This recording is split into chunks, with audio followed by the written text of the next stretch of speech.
I came across the Tenants Victoria webpage when I was looking for advice on how to break a lease. When I went to move in with all my stuff in the car, rocked up on moving day, turned the lights on, and a cloud of dust just hit me in the face. I had a massive coughing fit.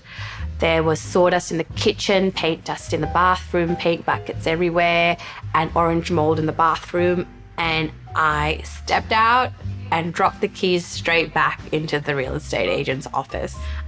So then went home, had a bit of a cry, and then literally jumped onto Google and went straight to Break Lease Victoria once I've signed it.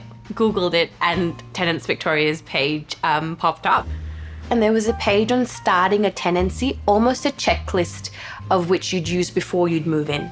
Then I came across something called the minimum standards, which are the basic requirements of a property that a rental provider needs to maintain for the property to be deemed safe.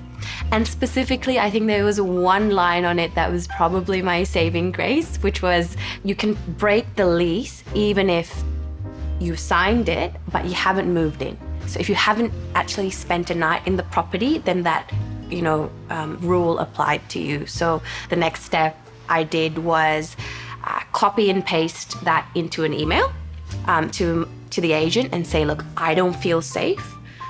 So then they were like, all right, can you pay 2 weeks of rent for the owner's inconvenience? And then I'm like, well, hold on. If the minimum standards aren't met, then the tenant doesn't have to pay. So then there was kind of a lull of silence for a bit. And then they're like, all right, well, we will refund the bond and the rent that you've paid us. So I'm really glad it was a happy ending.